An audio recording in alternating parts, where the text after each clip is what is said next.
All right, everybody, welcome back to Hodish Hockey. It has been way too long. I had some computer problems and different things popping up, but I'm back and I want to be doing this more because this season's pretty interesting. It is, I at the moment I'm not sure where you put the Kings in terms of are they going to make the playoffs.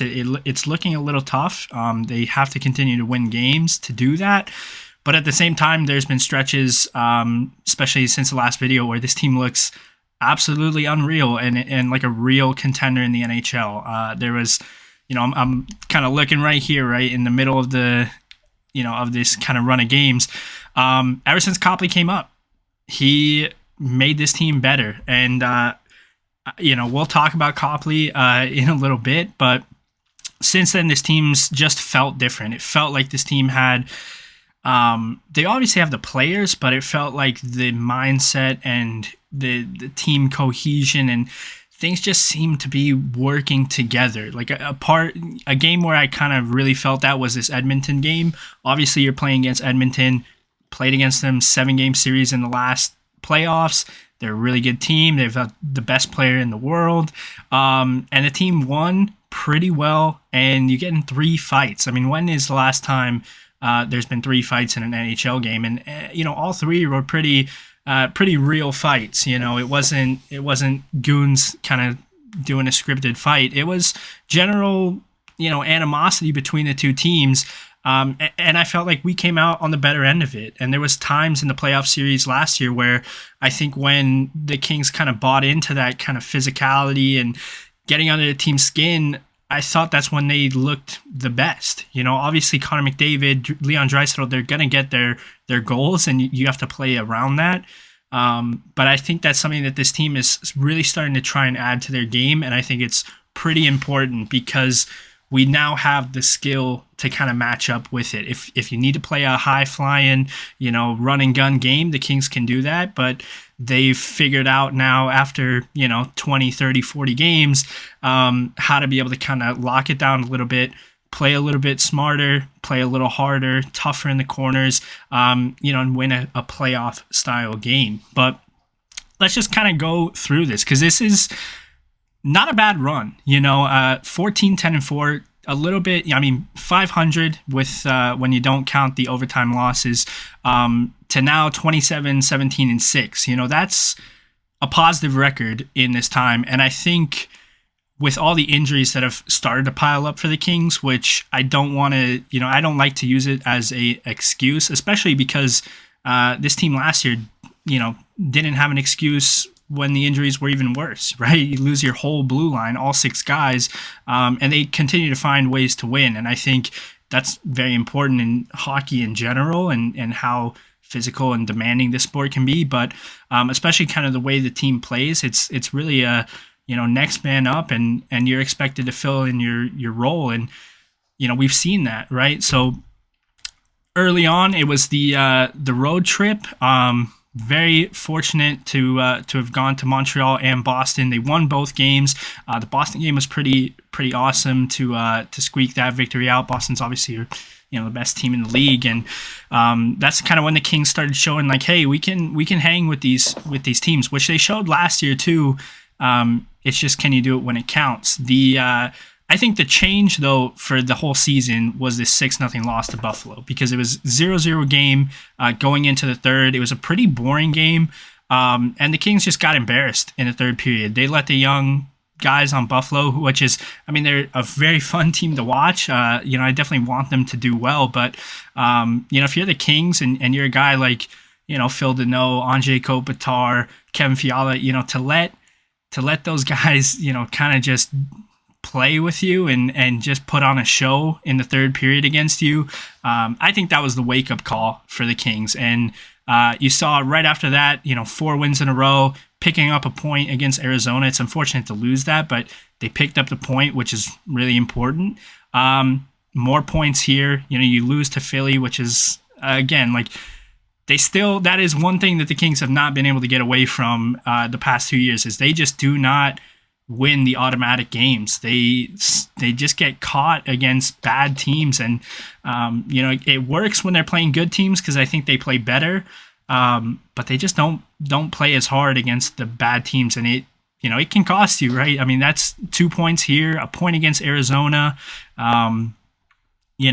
It's just, I wish they would clean it up, but again, it was, it's still pretty good, and really just wins across the board. You lose to Boston, which, we got the win in Boston, so 1-1 against the best team in the league, not bad. And then a big win against Vegas, big win against Edmonton. San Jose, that's a give me win, and Kings didn't really look super convincing, but they do pick up the points.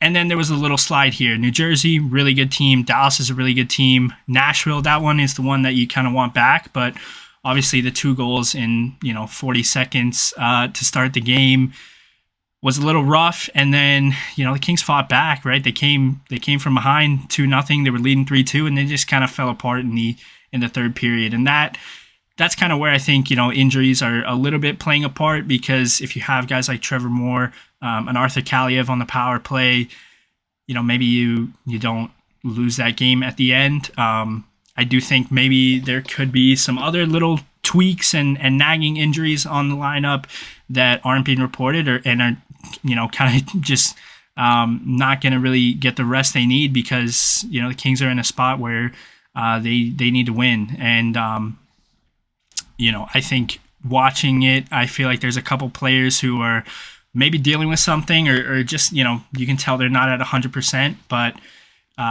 that's hockey, right? It's 82 games, and every other team in the league has to deal with the same stuff. But overall, I think this has been a success. Let's talk about Phoenix Copley.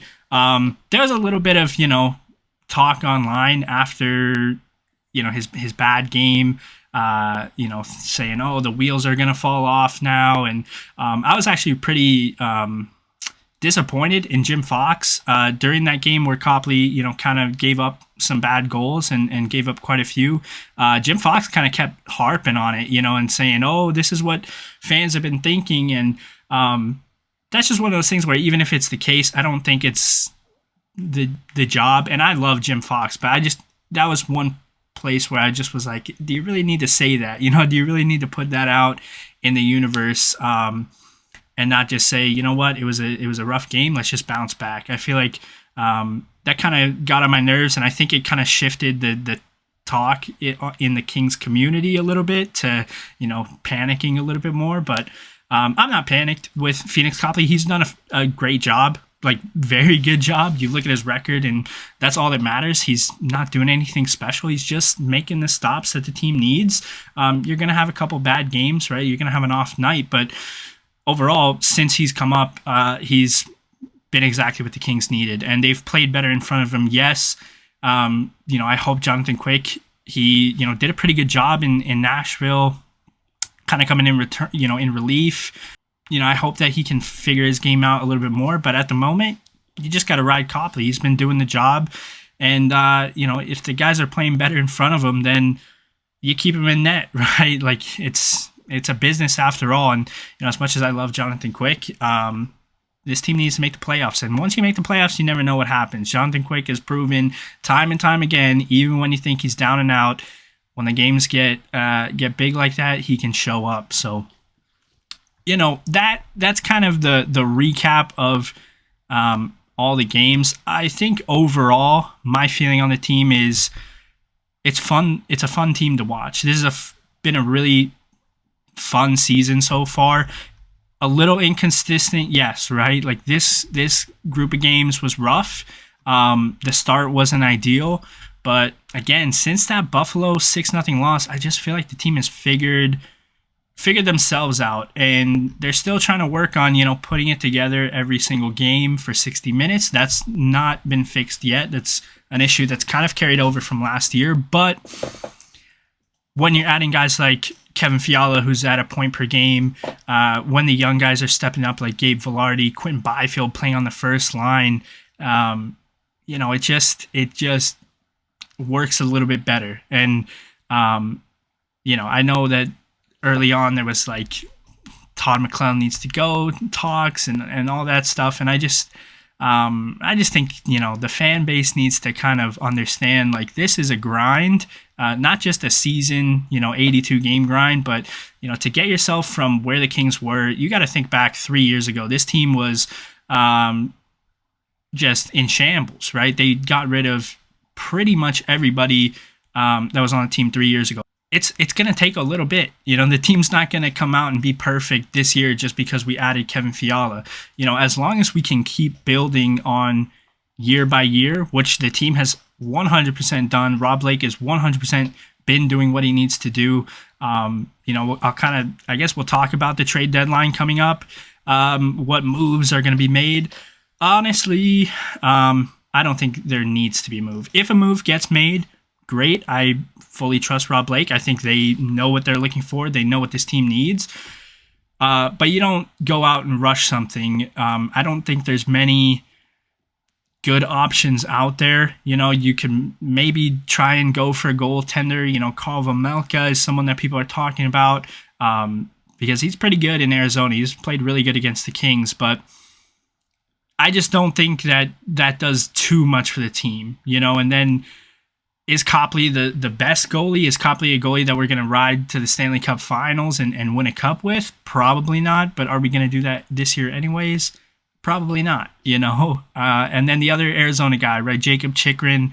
As much as the defense isn't great, I don't think we needed Jacob Chikrin. I think that the top two pairs of the defense is pretty good. Mikey Anderson, I think, is the most underrated D-man in the league. He's a very good shutdown player. Drew Doughty obviously is going to stay at that top spot. Roy and Durzi, I guess you argue that you move Durzi down to the third pair and you put Jacob Chikrin on that second pair with Roy. It could work, but I just don't know if it's worth the price. I feel like we have so many young defensemen that are just waiting to get a chance. Thinking about Jordan Spence, Toby Bjornfoot, who, has gotten a game or two here and there. The guys who we haven't seen yet. My opinion on the defense is the biggest problem is that third pair. Edler and Walker is just not good enough for a playoff team. But we have guys that should be doing it anyways, right? I understand, like I was saying before, right? You need to be patient, and I understand that. But at the same time, Jordan Spence, I just feel like he should be getting game time. He could be playing a couple games instead of Sean Walker. And, maybe they're trying to make a trade with Sean Walker, and so they're getting him the ice time. And, come the deadline, he's going to go to a new team. You bring up Jordan Spence. Maybe that's the plan. But, yeah, Bjornfoot and Jordan Spence, they played really good big minutes for us in the playoffs, in a playoff push last year. And for them to kind of just been forgotten about this year doesn't make a lot of sense to me, especially when really the biggest problem for this team has been the defense, and they haven't really shaken up the personnel too much. And granted, they've figured it out somewhat. But yeah, I don't think there's a big move to be made. I think if anything, if the injuries are kind of more severe, you might want to go for like a depth piece. I still feel like the Kings are a little too small. I'm not, as much as I love Brendan Lemieux, I will go to bat for Brendan Lemieux, but if you can bring in someone who has similar grit to him, but can play a little bit more of a, defensive, bottom six role and add a little bit more to the game that Brendan Lemieux does, I think that would be a good move for the Kings. I think they need to get, like I said earlier, a little bit tougher. I feel like that kind of is the path for this team. The way they look right now, there's plenty of skill, but I'm not saying they should go back to 2012 and be this defensive team and just lay the body all game. But I think they need a little bit, just a little bit of edge. Just you got to be a tough team to play against. Right now, I think they're trying to just beat teams with the skill and maybe the tactics, but at some point you look at the teams that have won the Stanley Cup, right? They're not soft teams. They've got some guys who you don't want to mess with. They got some guys that make the game harder to play against them, and I don't know if we have that yet. We have some of it. But when, a guy like Sean Dursey is one of the few guys that's, willing to kind of be that person, to me, that feels like a place where you might want to add it. And I think they've been really trying to work on guys like Carl Grundstrom to add that to his game. But, Carl Grundstrom, for some reason, he's hurt right now, but it seems to be tough for him to stay in the lineup. I mean, that's kind of the recap. That's what this video is going to be. Looking forward, 3 tough games. This is tonight against Florida. Then tomorrow, Tampa Bay. Carolina's a tough game. Pittsburgh.